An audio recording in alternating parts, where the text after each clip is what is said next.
Assalamualaikum warahmatullahi wabarakatuh.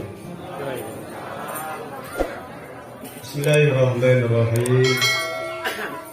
Alhamdulillahi rabbil alamin.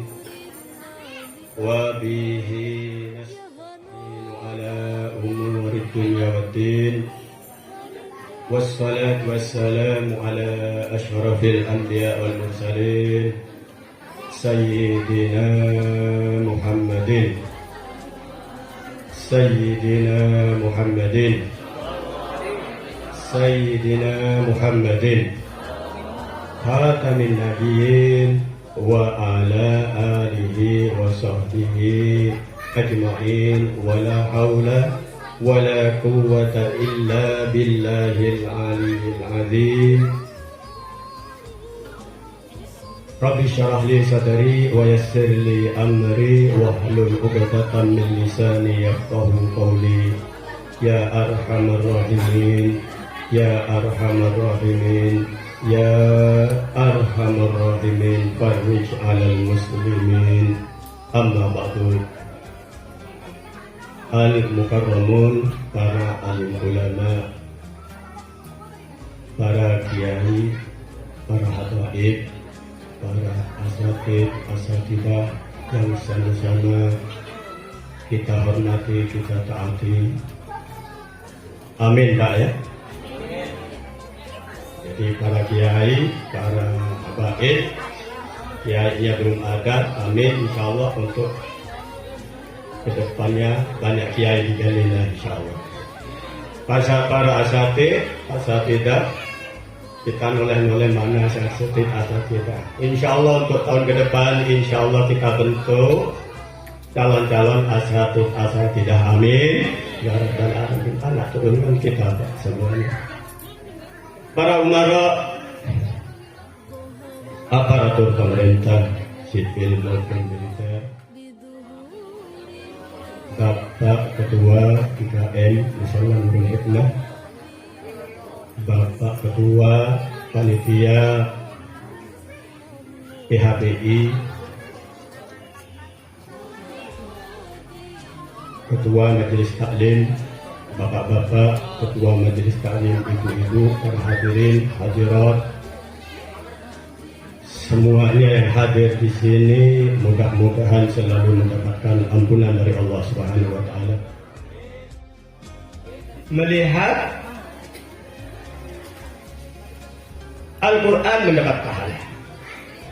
Melihat ulama, kalau ulamanya Indonesia itu kiai, kalau ulamanya Saudi itu syekh, kalau ulamanya Mesir itu ustaz.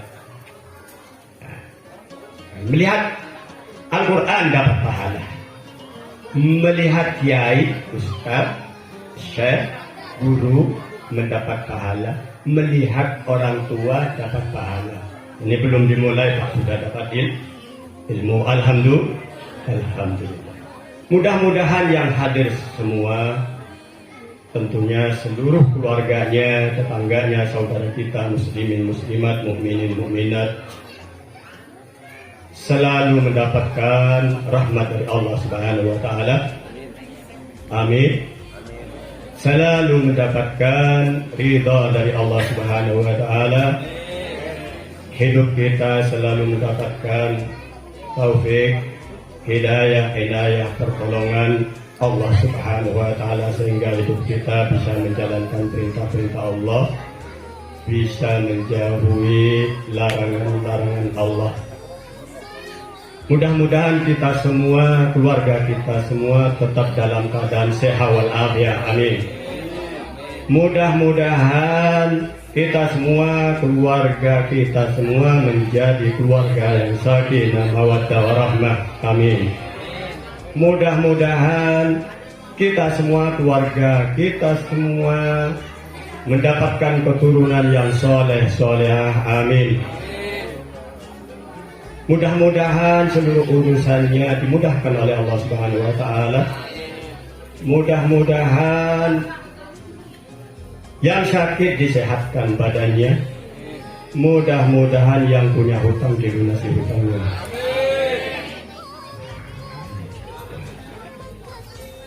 Mudah-mudahan yang punya hutang dilunasi hutang-hutangnya ya Allah.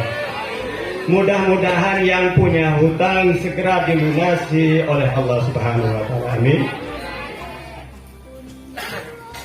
Alhamdulillah. Pak, doa kalau giliran sampai di hutang kencang Pak ya. Ini tandanya di wilayah perumahan. Kalau di perumahan begitu Pak. Karena rata-rata punya hutang. Tapi alhamdulillah saya bersyukur malam ini kalau Maulid tahun kemarin ketika berdoa mudah-mudahan hutangnya lunas. Amin, kenceng Pak tahun kemarin. Setelah setahun berikutnya, sekarang ini sudah 1 tahun, aminnya nggak begitu kenceng. Berarti sudah banyak yang lunas. Alhamdulillah. Walaupun nggak lunas sudah tipis-tipis lah, makin tipis. Tapi ada yang kenceng tadi, mungkin hutangnya nambah tadi.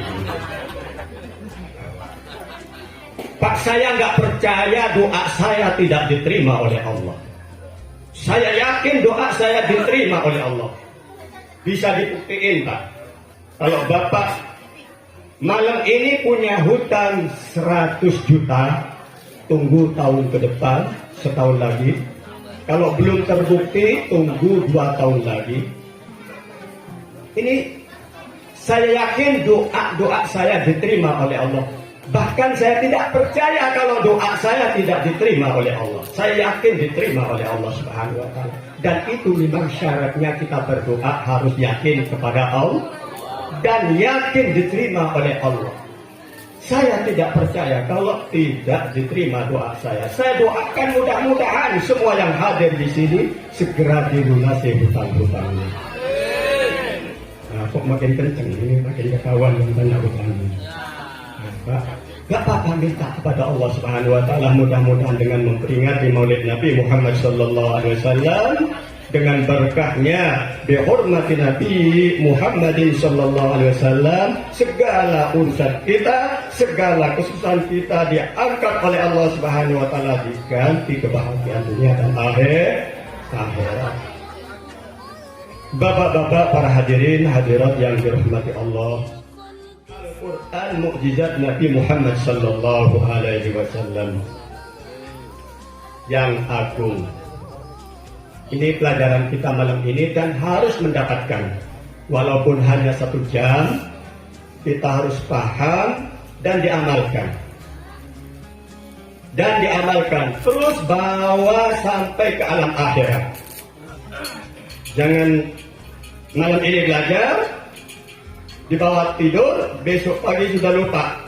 Maka saya nggak pernah nerangin keterangan yang cepat-cepat begitu Pak. Pelan, dan saya usahakan muridnya bisa paham. Dah. Bismillahirrahmanirrahim. Al-Quran mukjizat Nabi Muhammad sallallahu alaihi wasallam. Coba ikutin. Al-Quran mukjizat Nabi Muhammad sallallahu alaihi wasallam. Al-Quran mukjizat Nabi Muhammad sallallahu alaihi wasallam. Al-Quran mukjizat Nabi Muhammad sallallahu alaihi wasallam yang agung, yang agung, yang agung. Tujuan diangkat tema Al-Quran mukjizat Nabi Muhammad sallallahu alaihi wasallam karena banyak orang cinta Al-Quran tapi nggak tahu tujuannya. Jadi cintanya kadang cinta begitu, cinta semu. Ada cinta Nabi Muhammad, ada cinta Al-Quran. Dua-duanya harus kita mencintai. Cinta Nabi Muhammad, cinta Al-Quran. Kalau kita cinta Al-Quran harus mencintai Nabi Muhammad. Kalau kita cinta Nabi Muhammad harus mencintai Al-Quran. Cuma ada beda sedikit yang Bapak mungkin malam ini bisa ketahui. Kalau cinta Nabi Muhammad, kita tidak bisa memeluknya, Pak ya. Paham? Nah ini saya dari tadi saya peluk nih. Kalau cinta Nabi Muhammad bisa baca sholawat. bisa ikutin, patuh, tunduk dengan Nabi Muhammad, cinta dengan Al-Quran, bisa baca Al-Quran. Cinta Al-Quran bisa kita patuh, tunduk, taat kepada Al-Quran. Tapi ada sedikit beda. Kalau cinta kepada Nabi Muhammad, kita belum bisa memeluknya, kecuali nanti ada izin dari Allah Subhanahu wa Ta'ala di akhirat. Mudah-mudahan kita diizinin oleh Allah Subhanahu wa Ta'ala bisa berjumpa beliau Nabi Muhammad SAW, bisa berkumpul di surga Allah Subhanahu wa Ta'ala dengan beliau Nabi Muhammad SAW, bisa merangkul beliau Nabi Muhammad SAW. Ayo cinta, jangan cinta semu. Cinta Al-Quran bisa kita peluk, bisa kita bawa. Punya Al-Quran, Pak? Punya Al-Quran? Harus punya, wajib, hukumnya wajib. Kata Kiai Belina, hukumnya punya Al-Quran, hukumnya wajib. Saya kan sudah ada aplikasi belum mushaf. Nah, ini perlu dipahami. Aplikasi di HP itu walaupun dikatakan Al-Quran belum mushaf. Yang namanya mushaf itu bisa dipegang fisiknya, bisa dibuka lembaran-lembarannya, dan bisa dipegang, dibaca. Itu namanya mushaf. Kalau nggak punya wudhu, nyentuh saja nggak boleh. Ini namanya mushaf. Malam ini baru paham. Jadi mushaf ya wajib. Jangan hilang dengan aplikasi mushaf, tulisan-tulisan ini yang asli, Pak. Cetakan yang asli, maksudnya tulisan itu yang disebut mushaf, dan ada lembaran-lembaran. Jadi kalau kita megang harus punya wudhu. Nah, tujuan mengangkat tema Al-Quran, mukjizat Nabi adalah mukjizat Nabi Muhammad SAW yang agung. Kita mencintai Al-Quran, kita mencintai Nabi Muhammad agar punya dasar, punya alasan. Jadi cintanya tidak akan goyah, tidak akan kena rayuan-rayuan gombal yang lain. Tetap cinta, hidupku cinta, matiku tetap cinta. Hidupku bersama Al-Quran, bersama Rasulullah Sallallahu Alaihi Wasallam. Matiku bersama Al-Quran, bersama Rasulullah Sallallahu Alaihi Wasallam. Nah, itu namanya cinta sehidup semati. Tahu Al-Quran? Kalau tadi mushaf, Al-Quran itu apa, Pak? Namanya Al-Quran. Bismillahirrahmanirrahim. Al-Quran. Ini namanya Al-Quran. Al-Quran. Ini namanya Al-Quran. Mal-Quran. Apa sih yang dinamakan Al-Quran?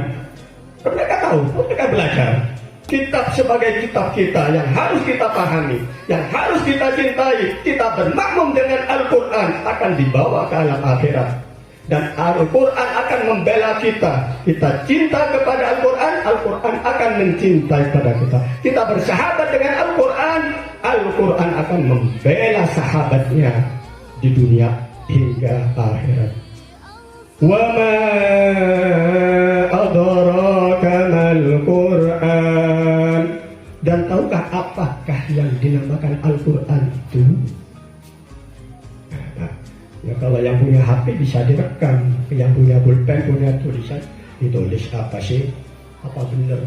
Nanti dicocokin dengan ulama-ulama yang lain, dengan kiai-kiai yang lain, atau mungkin yang lain, kiai-kiai yang lain, ustadz-ustadz lain belum menerangkan tentang ini. Nggak apa-apa, Belina duluan. Alhamdulillah. Al-Quran huwa kalamullah. Al-Quran itu adalah firman Allah. Hada Al-Quranul Aziz. ini Al-Quran yang mulia. Anzalahullahu ta'ala ala Nabi Muhammadin sallallahu alaihi wasallam, yang Allah telah menurunkan kepada Nabi Muhammad sallallahu alaihi wasallam melalui malaikat Jibril dengan bahasa Arab. Jangan dirubah, Pak. Kalau selain itu gunakan Al-Quran, hati-hati. Ya, hati-hati. Kalau tulisannya bahasa Indonesia, itu terjemah. Apa sih yang namanya terjemah? Belum ngerti juga. Apa sih terjemah? Belum ngerti juga. Ada Bismillahirrahmanirrahim, dengan menyebut nama Allah yang Maha Pengasih, Maha Penyayang. Dengan menyebut nama Allah yang Maha Pengasih, Maha Penyayang, itu terjemah. Apa terjemah itu? Terjemah ialah memindahkan suatu bahasa ke bahasa yang lain. Itu namanya terjemah. Mau dipindahkan ke bahasa Inggris, itu terjemah. Mau dipindahkan ke bahasa Jawa, itu terjemah. Mungkin dipindahkan ke bahasa Indonesia, itu terjemah. Adapun Al-Quran, firman Allah yang suci, Al-Quran yang suci. Suci. Pernah Nabi Muhammad SAW ngirim surat lewat sahabatnya kepada sahabat-sahabat di Yaman. Surat berbunyi, La yamassul Qur'an illa tahirun. Pendek suratnya, cuma ditulis oleh Rasulullah, tulisan Rasulullah sendiri, ditulis kepada sahabat-sahabat yang di Yaman. Maka orang Yaman itu banyak alim, Pak. Memang ada ceritanya dulu itu, dan itu sudah disabdakan oleh Rasulullah. Hati-hatinya orang yang paling baik seluruh dunia itu, yang paling lemah lembut adalah hati-hatinya orang Yaman. Nah, kalau yang punya jodoh, yang belum punya jodoh bolehlah terjodoh dengan orang Yaman, Pak. Tapi syaratnya itu harus mancung, Pak. Kalau nggak mancung, nggak diterima. Nah, syaratnya harus hidung kan? Kayak punya saya nih, Pak, hidungnya mancung ke dalam. Nah, ya. Bismillahirrahmanirrahim. Jadi Rasulullah memuliakan Al-Quran, mengirim surat kepada sahabat-sahabatnya di Yaman.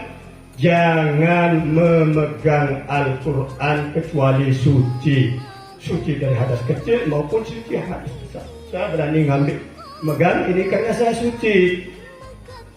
Kamu memegang Al-Quran, kalau di aplikasi nggak apa-apa. Jadi yang dinamakan Al-Quran ialah firman Allah, kalamullah. Al-Quran yang seperti ini, yang diturunkan kepada Nabi Muhammad, bukan ke Nabi yang lain.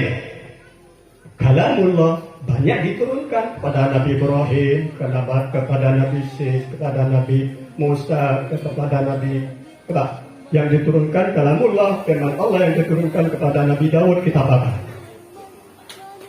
Kitab apa namanya? Salah satu kita beriman pada kitab, harus mengetahui kitab yang 4. Kalamullah, firman Allah yang diturunkan kepada Nabi Daud, namanya kitab apa? Coba anak-anak yang keluaran pondok ini, yang sudah kelasnya sanawiyah atau sudah universitas, ayo jawab, nggak apa-apa, ilmu, ayo saling mengisi, nggak apa-apa. Coba, kitab apa? Kitab Zabur. Alhamdulillah, itu harus diingat. Salah satunya kita wajib percaya pada kitab adalah kitab yang 4. Satu, kalamullah yang diturunkan kepada Nabi Daud adalah kitab Zabur, yang diturunkan kepada Nabi Musa adalah kitab Taurat, yang diturunkan kepada Nabi Isa adalah kitab Injil, yang diturunkan kepada Nabi Muhammad sallallahu alaihi wasallam kitab Al-Quran. Kalau perhatian benar-benar, nanti akan cintanya cinta benar-benar kepada Al-Quran dan kepada Nabi Muhammad sallallahu alaihi wasallam. Enggak cinta bohong-bohongan. Aku cinta, aku cinta, aku cinta. Jadi firman Allah yang diturunkan kepada Nabi Muhammad melalui malaikat Jibril dengan berbahasa Arab. Kalau bahasa Ibrani gimana? Bukan Al-Quran, bahasa Arab. Inna ja'alna Qur'anan Arabiyya. Allah sendiri yang berfirman. Allah menurunkan kitab Al-Quran ini berbahasa Arab.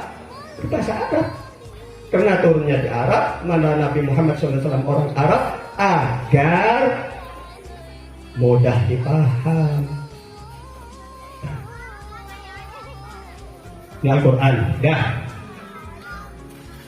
Nanti rinciannya selanjutnya. Sekarang Al-Quran, mukjizat Nabi Muhammad SAW. Mukjizat apa nama mukjizat? Apa yang dinamakan mukjizat? Mukjizat. Banyak orang nyebutin mukjizat. Mudah-mudahan dapat mukjizat, mudah-mudahan dapat mukjizat. Sampai orang sakit sudah mau meninggal, pas sembuh itu karena dapat mukjizat. Padahal aslinya bukan, salah sebut itu kan. Agar tahu yang namanya mukjizat itu apa. Yang namanya mukjizat ialah amrun khariqun lil adah. Yang namanya mukjizat itu yaitu perkara yang luar biasa di luar kapasitas kemampuan manusia, diberikan oleh Allah Subhanahu wa Ta'ala dan terjadi karena izin Allah Subhanahu wa Ta'ala, diberikan kepada Rasul. Di dalam kitab Zubat karangan Syekh Al-Imam Al-Alim Al-Allamah Syekh Ahmad Ibn Ruslan disebutkan, ya belajar Pak, nggak ada. Kalau nggak belajar nggak bisa.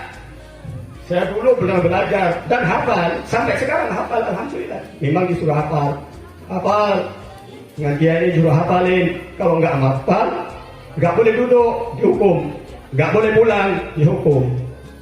Nah, kalau sekarang ngaji sampai jam 8 aja orang tuanya sudah jemput. Anak saya kok belum pulang Ustaz? Itu bedanya Pak ya. Nyari ilmu dulu, zaman dulu dengan sekarang.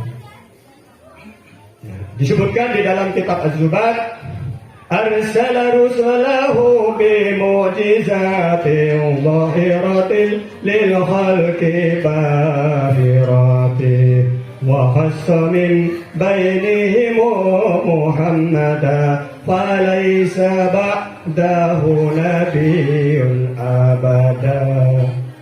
Arsala rusulahu bi mu'jizatin. Semua utusan-utusan Allah semuanya tanpa terkecuali, semuanya dimodalin mukjizat, semuanya diberi mukjizat Allah Subhanahu wa Ta'ala, semuanya diberi mukjizat, hanya beda-beda mukjizat menurut periode, menurut waktu, menurut kuasanya.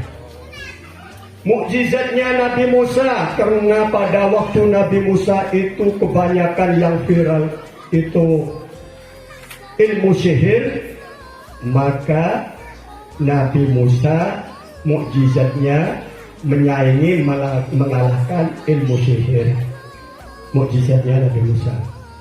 Mukjizatnya Nabi Isa, karena waktu di zaman Nabi Isa itu zamannya zaman dukun, maka di zamannya Nabi Isa diberi mukjizat mengobati orang-orang sakit, menyembuhkan orang-orang sakit, bahkan menghidupkan orang yang sudah lama meninggal, itu Nabi Isa. Tapi tetap saja Nabi bukan Tuhan, walaupun bisa menghidupkan. Kenapa? Karena menghidupnya itu atas izin Allah Subhanahu wa Ta'ala. Kita sudah tahu namanya mukjizat. Apa yang namanya mukjizat? Amrun khariqun lil adah. Seluruh para nabi diberikan mukjizat, termasuk Nabi Muhammad SAW. Untuk apa? Dhahiratil lil khalqi bahirati. Mukjizat yang diberikan kepada para nabi, khususnya kepada Nabi Muhammad SAW, semuanya itu zahiratul lil khalqi. Kegunaannya, manfaatnya, modal utamanya untuk para nabi, para rasul sebagai bukti bahwa beliau alaihi wasallam benar utusan dari Allah. Satu, diberi mujizat. Kenapa dikasih mujizat para nabi, para rasul? Untuk membuktikan bahwa memang benar itu utusan Allah, itu memang benar Nabiullah. Gak bisa para nabi, para rasul ngaku nabi begitu saja tanpa dibawain mukjizat. Maka diberilah mukjizat. Yang ke satu, untuk bukti bahwa beliau adalah Rasulullah, beliau adalah Nabiullah. Yang kedua, lil khalqi bahirati. Yang kedua, untuk mengalahkan. Ya, jadi dua tujuannya mukjizat diberikan pada Nabi pada Rasul. Yang satu sebagai bukti bahwa dia benar Rasul. Yang kedua, untuk mengalahkan semua keajaiban keluar biasaan yang dimiliki oleh orang-orang kafir. Diberikan mukjizat, maka orang kafir yang nggak ada yang mampu menandingi mukjizat. Karena mukjizat bukan sihir. Ada tingkatan mukjizat, ada tingkatan irhas, ada tingkatan karamah, ada tingkatan maunah, ada tingkatan sihir. Berapa tingkatan? Kalau mukjizat itu diberikan kepada Nabi dan Rasul, sesuatu perkara yang luar biasa yang diberikan oleh Allah Subhanahu wa Ta'ala, diberikan kepada Nabi, diberikan kepada Rasul. Kalau irhas diberikan kepada hamba Allah yang akan diangkat sebagai Nabi dan Rasul. Karomah diberikan kepada waliullah, kepada ulama. Maka ulama punya karomah, cuman nggak bisa dipamer. Kenapa? Bukan sihir, karena semuanya kejadiannya itu pemberian dari Allah semata-mata dan tidak ada latihannya. Misalnya nemuin nih mukjizat dengan mukjizat, latihan dulu. Nggak ada, sekolahannya nggak ada. Datang tiba-tiba pemberian Allah saja itu dengan izin Allah, bisa dengan izin Allah. Beda dengan sihir. Kalau sihir, kenapa? Kalau sihir itu tipuan. Jadi masih ada sekolahnya, masih ada pelajarannya, masih ada latihannya. Karomah tidak ada. Bismillahirrahmanirrahim. Adapun mukjizat itu dibagi dua. Mukjizat dibagi dua. Satu yang dinamakan mukjizat hissiyah. Mukjizat hissiyah itu yaitu mukjizat yang bisa langsung kita lihat. Contoh misalnya Nabi Musa bisa membelah lautan. Itu semua orang menyaksikan, tahu. Itu namanya mukjizat hissiyah. Nabi Isa menyembuhkan. Terus Nabi Nuh, mukjizatnya itu mendatangkan banjir. Nabi Ibrahim, mukjizatnya Nabi Ibrahim dibakar berhari-hari, tidak terasa panas sedikit pun di dalam kobaran api, bahkan dia merasa nyaman dan sejuk, lebih nyamannya tidur di bawah AC. Kenapa? Karena firman Allah, ya narukuni bardaw wa salaman ala Ibrahim. Api patuh dengan perintah Allah. Wahai api, demi aku, engkau bersama Ibrahim sejuk, wasalaman, dan sejahtera, lebih senang daripada di luar api. Nabi Ibrahim begitu dibuka dengan rakyatnya, dengan kaum-kaumnya, sudah berhari-hari tinggal arahnya sudah nggak ada, apinya Orang-orang kampung semuanya. Begitu dibuka Nabi Ibrahim tabassam, Nabi Ibrahim senyum. Berarti kerasan banget. Ya Allah, gitu Pak. Jadi ini juga sebagai dasar kita lebih baik patuh kepada Allah walaupun masuk neraka. Karena kita patuh pada Allah walaupun dimasukkan ke neraka, insya Allah nggak panas. Jangan saya nggak mau masuk ke neraka tapi nggak sholat. Mendingan sholat walaupun dimasukkan ke neraka. Paham Pak ya? Kenapa? Neraka juga milik Allah. Jangan ada orang kadang dikasih bimbang dengan bisikan-bisikan. Yang punya neraka kan Allah. Yang punya surga kan Allah. Yang masukkan ke surga Allah, yang masukkan ke neraka Allah. Apa bedanya sholat nggak sholat? Kalau Allah memasukin ke neraka walaupun sholat, ya masuk neraka. Ada setan kadang berbisik seperti itu. Walaupun kita berbuat jahat, kalau Allah masukin surga, kehendak Allah dengan rahmat Allah masuk surga. Bukan begitu Pak.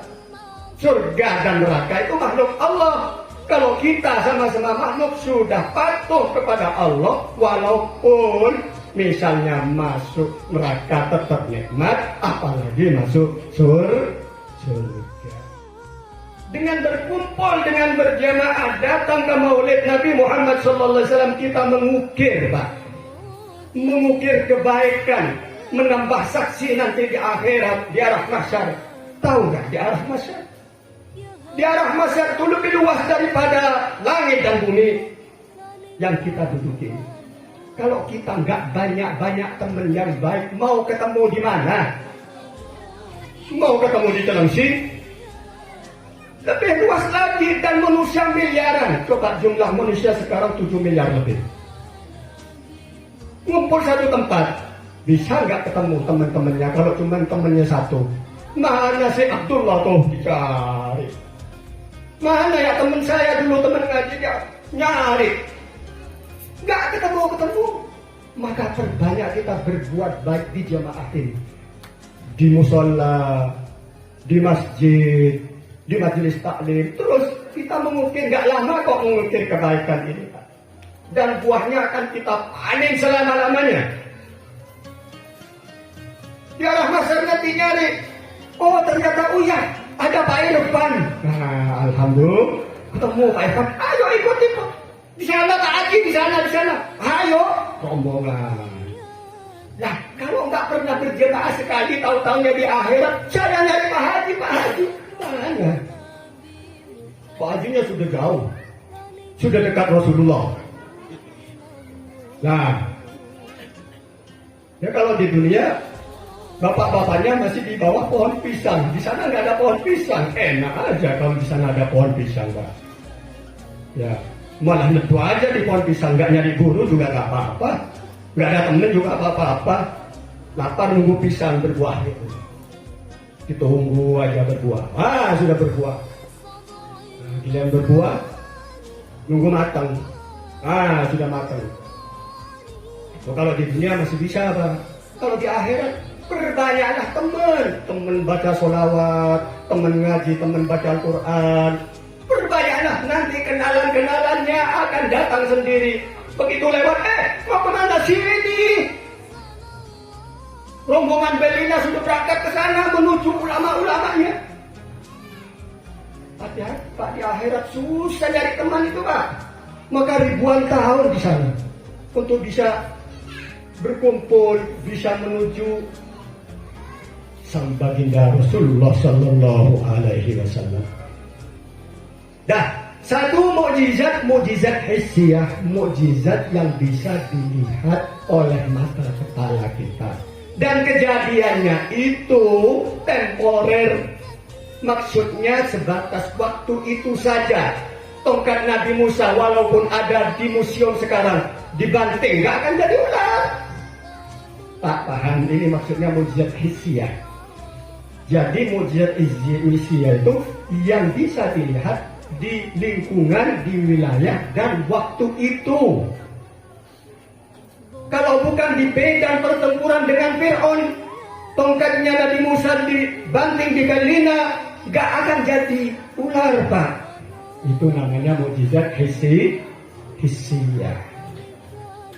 Yang kedua ya adalah mukjizatun maknawiyatun daimatun mustamirratun ila yaumil qiyamah. Yang kedua adalah mukjizat bentuk makna kebaikan Al-Quran, daimatun yang langgeng, yang kekal, mustamirratun yang terus menerus, tidak pandang masa, bulan haji, bulan Muharram, tahun demi tahun, ila yaumil qiyamah. Ini mukjizat yang paling agung, mukjizat Nabi Muhammad SAW.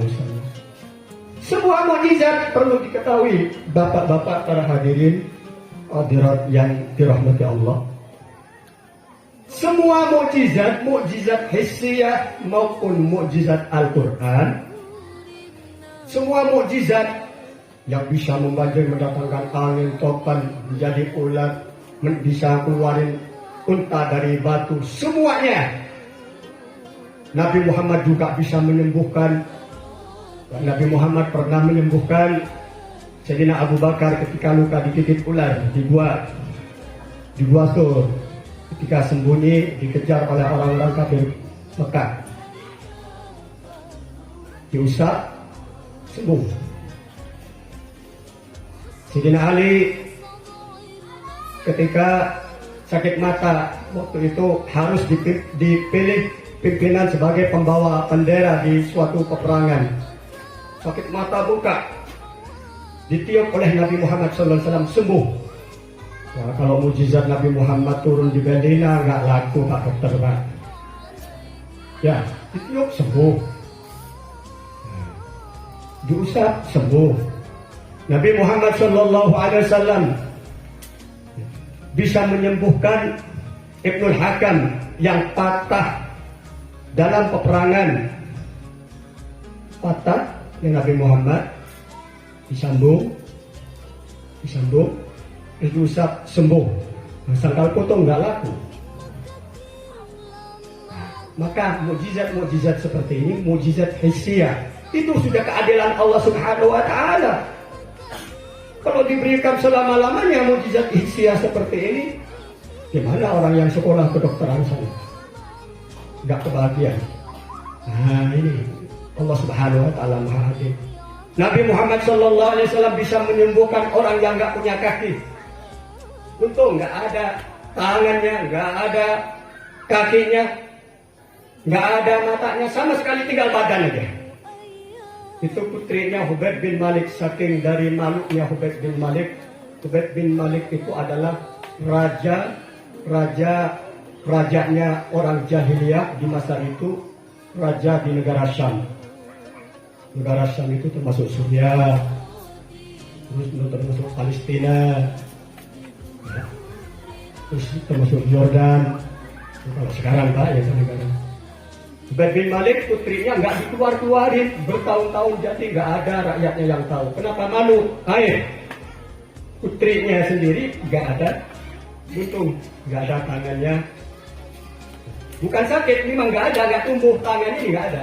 Anggota tangan nggak ada, anggota kaki nggak ada, mata juga nggak ada, rata begitu.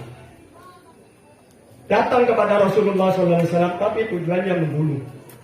Dengan tentara 12.000 tentara yang difitnah oleh Abu Jahal. Kata Abu Jahal disampaikan kepada Hubaib, Raja Hubaib, kamu nggak malu Tuhan kamu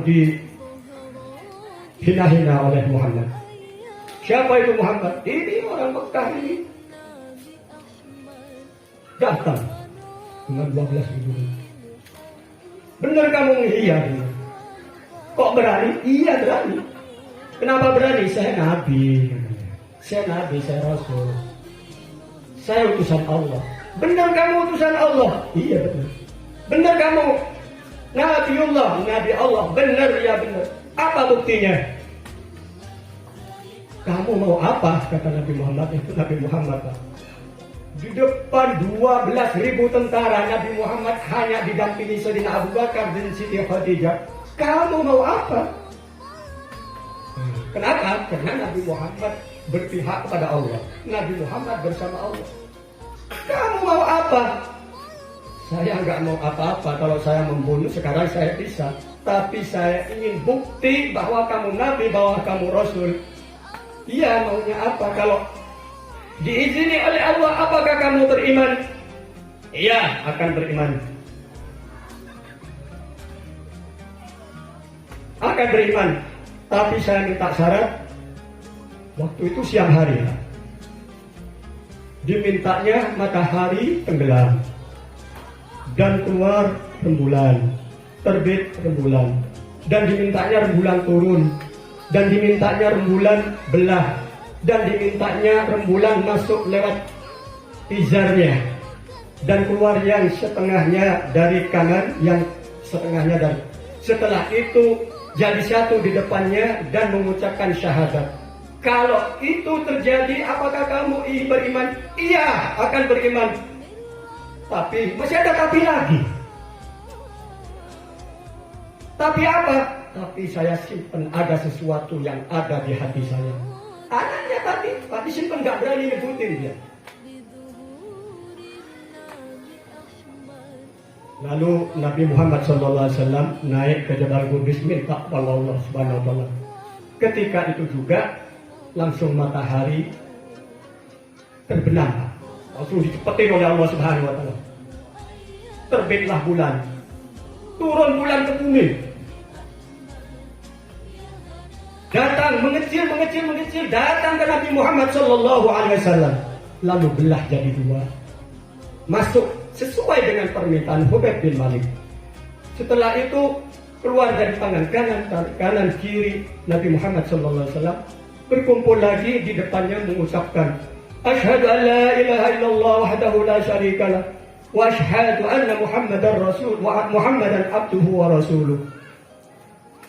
Maka sungguh beruntung, kata rembulan, orang yang beriman kepadamu.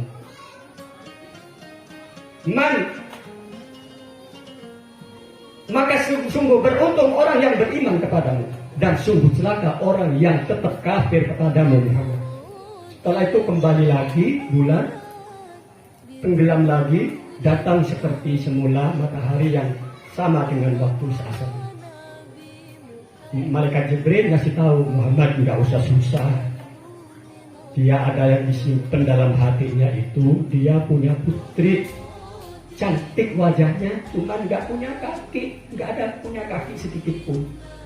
Nggak punya kaki kanan, nggak punya kaki kiri, nggak punya tangan kanan, nggak punya tangan, dan nggak punya mata. Hidungnya ada, telinganya ada, mulutnya ada. Ini dahi semua, rata dahi. Dan Allah sudah ciptakan sempurna sekarang Muhammad, dan dia sudah masuk Islam sekarang Muhammad. Disampaikan oleh Nabi Muhammad SAW. Hubayb, ya, kamu punya anak, ya, punya anak buntu, iya, perempuan, iya, sekarang sudah punya tangan, sudah punya kaki, sudah punya mata, sudah punya kaki. Langsung merinding Pak, langsung dia tersyukur, langsung dia beriman dan bersyahadat. Saksikan kaum-kaumku, rakyat-rakyatku, pada hari ini aku membaca syahadat, masuk Islam. Asyhadu an la ilaha illallah wa asyhadu anna Muhammadar Rasulullah. Ulang. Kata Abu Jahal, kok begitu Hubayb? Tujuannya biar kamu bunuh Muhammad, kok malah ngajak orang masuk Islam? Masa bodoh, kata Hubayb. Kamu itu Abu Jahal, merusak aja, buang-buang waktu aja. Nah, tinggal boleh. Udah pulang, begitu pulang sampai di pintu, anaknya langsung datang, assalamualaikum, langsung ngerangkul sambil nangis, sama-sama nangis. Nah, iya kamu, iya.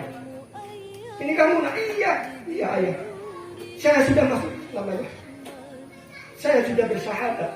Kenapa begitu? Iya, tadi malam saya bermimpi ayah, kalau saya membaca syahadat akan diberi tangan yang sempurna, akan diberi kaki yang sempurna, mata juga. Ini kejadian Allah. Senang.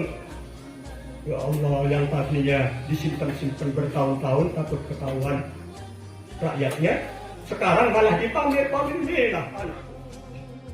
Begitu senang Hubaib bin Malik, kirim hadiah.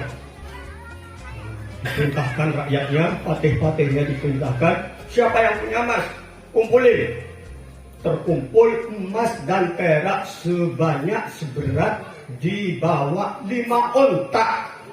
Wah, ada orang Belina yang ngasih emas ke Pak Haji. Belum ada, 5 onta. Ini mengislamkan Raja Hubaib bin Malik saking dari senangnya ngumpulin emas dan peraknya sebanyak dibawa 5 onta, dibawa dari negeri sana sampai di Mekah, dicegat oleh Abu Jahal. Apa ini? Ini hadiah untuk Nabi Muhammad dari Hubaib bin Malik. Bukan, itu untuk saya. Coba Pak, memang kalau orang jahat itu ya begitulah. Sudah, ya Allah, sudah tadinya ngadu, ya, giliran dapat hadiah, ini punya saya, hadiah untuk saya, itu kan CS saya, bukan CS Muhammad. Udah bingung, kata orang yang jaga, yang bawa, pertahankan, ini punya, ini amanah dari raja saya, harus disampaikan kepada Nabi Muhammad. Bukan manggil Abu Jahal, manggil teman-temannya, ribut, akhirnya nggak ada jalan, dipanggillah Nabi Muhammad. Warga manggil Muhammad, Nabi Muhammad SAW dipanggil. Ini milik siapa? Terus apa bilangnya Abu Jahal? Katanya punya Abu Jahal. Terus apa katanya orang yang bawa? Katanya punya Nabi Muhammad. Ridho nggak kalau saya nggak putusin? Ya saya ridho, rela, setuju, begitu kan maksudnya. Coba tanyain ke onta. Coba kan. Suruh tanya ke onta. Bagaimana mau nanya ke onta? Saya nanti nanya ke onta, kalau onta itu jawab iya. Terus Abu Jahal suruh nanya juga. Kalau jawab iya, kalau jawab tidak. Bingung Abu Jahal. Keputusan warga sudah setuju. Sudah deh bahwa apa kata onta? Kalau onta ini jawabnya punya Nabi Muhammad, berarti milik Muhammad. Milik Nabi Muhammad. Kalau onta ini jawab milik Abu Jahal, ya Abu Jahal. Sebentar kata Abu Jahal. Saya minta waktu sehari semalam. Untuk apa? Untuk saya minta ke Lata wal Uzza, ke patung-patungnya dia. Udah keliling semalam nggak tidur Pak, sampai nggak habis suaranya. Agar Tuhannya, agar ngomong iya, agar onta itu bisa ngomong iya, memang milik Abu Jahal. Udah, demi Lata, demi Uzza, besok akan ada pertandingan unta agar bisa jawab iya milik saya. Sambil keliling sampai matahari terbit, masih khawatir takutnya nggak bisa jawab. Udah Abu Jahal selesai, sudah semalaman penuh kamu itu ngelilingin Lata wal Uzza. Sudah waktunya sekarang. Sekarang siapa yang mau nanya dulu? Abu Jahal. Udah, demi Lata demi Uzza yang semalam udah berdoa begitu. Unta jawab, unta milik siapa? Milik aku. Unta jawab milik aku. Cuma jawabnya nama unta lah, jawabnya jawab wah gitu. Ya nggak ada bahasanya. Ditanya lagi jawab dipukul. Wah, ditanya nggak ada jawabnya. Milik siapa ini? Akhirnya bagian Nabi Muhammad. Ayo Nabi Muhammad SAW tanya, dengan izin Allah wahai unta, akui, kamu jawab dengan jujur, dengan benar bahwa hadiah ini yang berupa emas dan perak 5 unta ini milik siapa? Sebelumnya unta sudah membaca asyhadu an la ilaha illallah wa asyhadu anna Muhammadar Rasulullah. Sesungguhnya Nabi Muhammad, hadiah yang saya bawa ini dari Hubaib bin Malik untuk Nabi Muhammad Sallallahu Alaihi Wasallam, maka diserahkan kepada Nabi Muhammad Sallallahu Alaihi Wasallam. Setelah diserahkan oleh tentaranya Khubayb bin Malik yang membawa amanah untuk diserahkan kepada Nabi Muhammad, dituruni, diserahkan, serah terima, diterima oleh Nabi Muhammad. Setelah diterima, diangkat ke suatu tempat. Setelah diangkat, diperintahkan dengan izin Allah, kuni turaba, jadilah engkau emas, jadilah engkau perak, jadilah demi aku dengan izin Allah, jadilah turaba, jadi pasir. Maka di Mekah itu ada pasir, warnanya agak kuning-kuning emas begitu Pak. Itu ada sejarahnya. Ini semuanya mukjizat yang dari awal sampai sekarang bisa merubah emas jadi pasir, bisa berbicara dengan onta, bisa menyembuhkan. Ini semuanya mukjizat-mukjizat hasiah. Ini dasar kita kenapa kita mencintai Nabi Muhammad. Bukan KW Nabi Muhammad itu Pak. Benar memang Nabi dan Rasul ada mukjizatnya. Ya. Nabi Muhammad SAW bisa menyembuhkan mata Qatadah ketika dia kena panah matanya jatuh gelantung ke pipinya. Nabi Muhammad melihatnya berlinang air mata. Ketika itu peperangan Uhud, Qatadah menyelamatkan Nabi Muhammad karena banyak anak panah yang menuju Nabi Muhammad. Ada salah satu anak panah yang mengenai mata Qatadah, lepaslah biji matanya hingga tergantung ke pipinya. Ini sahabat Pak ya, rela dia berkorban demi kiainya, rela dia berkorban demi nabinya. Inilah contoh sahabat. Yang penting Nabi Muhammad selamat. Begitu banyak anak panah menuju Nabi Muhammad, Qatadah sebagai tamengnya, hanya ada salah satunya masuk ke matanya, dilihat oleh Nabi Muhammad. Diambillah mata yang tergantung sampai ke pipinya, diambil, dimasukin lagi, diusap. Langsung Qatadah itu matanya bagus, sembuh seperti dia kala, dan lebih indah, siapapun melihat akan tertarik. Ya Allah, ini luar biasa Pak. Bukan yang seperti pada awalnya, tapi setelah dimasukkan mata Qatadah ke matanya, lebih indah dilihatnya oleh orang-orang lain, siapapun melihatnya akan tertarik.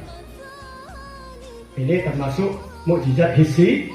Ada mukjizat yang berupa Al-Quran, yang hulud, yang kekal, yang selamanya bermanfaat. Ini lebih agung.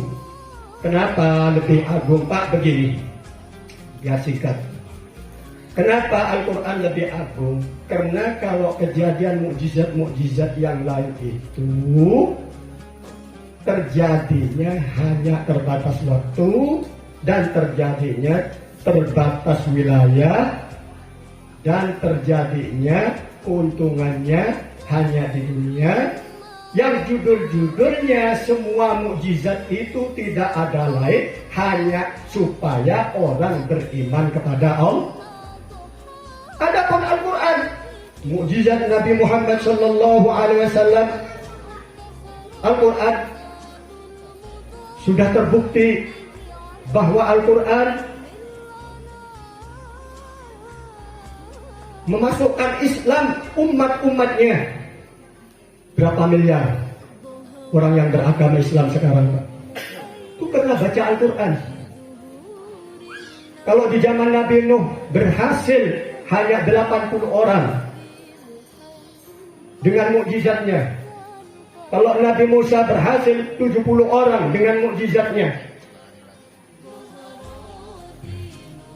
Nabi Muhammad SAW mukjizatnya ila akhir zaman, bahkan di hari kiamat nanti mukjizat yang kekal dengan Al-Quran, walaupun Nabi Muhammad SAW sudah tiada, tapi menyeluruh ke seluruh penjuru dunia orang masuk Islam. Tiap hari ada orang masuk Islam, Pak. Tiap hari, bukan 1 dan 2, puluhan bahkan ratusan tiap hari, Pak. Sekarang jumlahnya sudah hampir 2 miliar orang Islam seluruh dunia. Dengan apa? Dengan mukjizat ini di dunia. Yang lebih dahsyat di akhirat, ketika di alam kubur, bagi orang yang mukmin yang pernah membaca Al-Quran, tiap-tiap masuk ke liang kubur, jika masih ada dosa yang belum diampuni oleh Allah Subhanahu wa Ta'ala, akan datang semburan api neraka dari segala arah, dari depan, belakang, kanan dan kiri. Datanglah Al-Quran sebagai tameng, membentengi, menyelamatkan, melindungi. Datang dari arah kanan, Al-Quran datang dari arah kanan sebelum dia membakar mayatnya, membakar orang yang sudah meninggal dunia. Dari belakang Al-Quran selalu, hingga api neraka berkata, "Wahai Al-Quran, kenapa engkau menghalangi? Aku diutus oleh Allah untuk menyiksa dia." Wahai neraka, kata Al-Quran, ketahuilah, di dunia dia selalu membaca aku. Aku firman Allah, kata Al-Quran. Gak berani neraka, Pak. Hebat, ya hebat Al-Quran. Baca ingin hebat. Ya tak? Baca. Punya Al-Quran. Punya Al-Quran. Beli. Biar punya. Kau ingin punya Quran? Beli. Pentingan Al-Quran, Pak. Daripada rokok. 10 hari gak merokok, gak apa-apa puasa, Pak, ya. 10 hari kali 15.000 berarti 100.050. Sudah dapat Quran, Pak. Saya sayang dengan Quran. Ini Al-Quran saya bawa begini-begini. Ini ada ceritanya mulai dari almarhum ayah saya, dari umi saya. Saya gak ngambil yang lain, ngambil Al-Quran. Coba anak saya yang mondok di Malang itu, ketika umi saya baca Quran, pasti ini yang dibuka. Ini cetakan dengan Departemen Agama tahun 1992. Berarti umurnya berapa? Masih utuh, Pak. Kenapa? Yang punya itu lepas selem. Karena saya. Ini contoh namanya cinta begitu, Pak. Namanya cinta begitu. Tapi disayang bukan cuma dirangkul saja, dibaca agar di alam kuburnya dapat pembelaan Al-Quran. Ini mukjizat Nabi Muhammad SAW. Lalu di akhirat nanti ada seorang kedua orang tua yang dikasih mahkota oleh Allah Subhanahu wa Ta'ala. Dia bertanya, kenapa saya dikasih pakaian mahkota? Iya, karena anakmu membaca Al-Quran. Coba, anak yang bisa baca Al-Quran, orang tuanya dikasih mahkota oleh Allah Subhanahu wa Ta'ala. Di mana tempatnya? Di surga. Anaknya yang bisa baca Al-Quran, anaknya yang menghafalkan Al-Quran, anaknya yang mengamalkan Al-Quran, anaknya yang belajar Al-Quran, orang tuanya nanti di akhirat diberi mahkota. Ingin bagi mahkota kerajaan, tempatnya di surga, bukan di Belina. Kalau mahkota di Belina, bapak lewat pakai mahkota, banyak orang ketawa.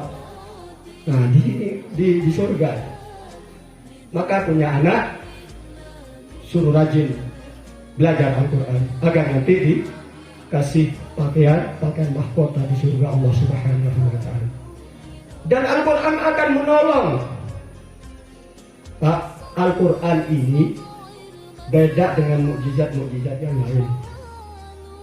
Al-Quran ini beda dengan syafaat yang lain. Sabda Rasulullah SAW, "Iqra'ul Qur'an fa innahu ya'ti yaumil qiyamati syafi'an li ashabihi." Baca Al-Quran Al-Quran akan datang memberi pertolongan kepadamu. Maksudnya di ashabi, orang yang suka membaca Al-Quran, yang suka belajar Al-Quran, yang suka memahami Al-Quran dan mengamalkan Al-Quran. Dan Al-Quran memberi syafaat itu sebelum sahabatnya masuk ke neraka. Ini hebatnya Al-Quran. Jadi Al-Quran itu sebelum orang yang suka dengan Al-Quran walaupun punya dosa, sebelum masuk ke neraka, sebelum disiksa, itulah syafaatnya Al-Quran. Sebelum masuk sudah dia menyelamatkan. Beda dengan syafaat-syafaat. Banyak syafaat Pak, mungkin teman. Itu ada syafaat-syafaat yang memang sudah masuk neraka. Berarti sudah panas, sudah merasakan siksa neraka. Diselamatkan, iya diselamatkan, tapi sudah pernah. Nah, kalau syafaatnya Al-Quran, ya Allah, sebelum merasakan siksa api neraka, sudah ditolong oleh Al-Quran. Ayo cinta Al-Quran, cinta Al-Quran, cinta Nabi Muhammad SAW agar kita selamat, bahagia dunia akhirat. Sampai di sini, mudah-mudahan bermanfaat bagi kita semua, mendapatkan ilmu yang bermanfaat. Terus kita mengamalkannya, menjadi hamba-hamba Allah yang beriman bertakwa kepada Allah, selalu mendapatkan pertolongan Allah, bisa menjauhi larangan Allah, bisa menjalankan perintah-perintah Allah, menjadi hamba Allah yang selamat, bahagia mulia dunia akhirat. Bismillahirrahmanirrahim. Alhamdulillahirabbil alamin. Hamdan yafi'u ni'mati mazidah. Ya Rabbana lakal hamdu kama yanbaghi li jalali wajhika sultanik.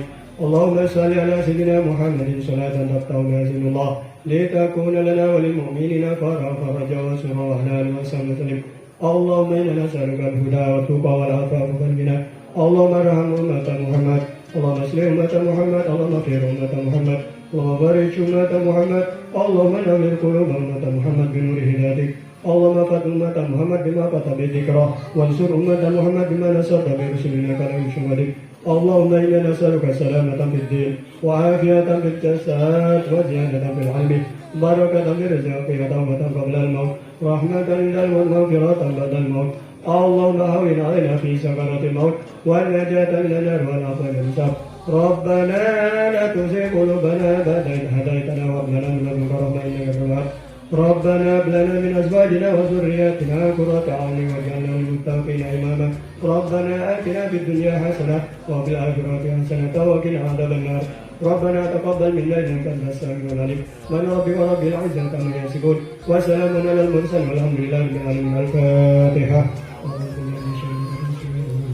الحمد لله رب العالمين الرحمن الرحيم مالك يوم الدين إياك نعبد وإياك نستعين اهدنا الصراط المستقيم صراط الذين أنعمت عليهم غير المغضوب عليهم ولا الضالين. Mohon maaf sebesar-besarnya jika ada kesalahan dari pribadi kami, adapun kesempurnaan dan keagungan datangnya dari Allah Subhanahu wa taala. Wassalamualaikum warahmatullahi wabarakatuh.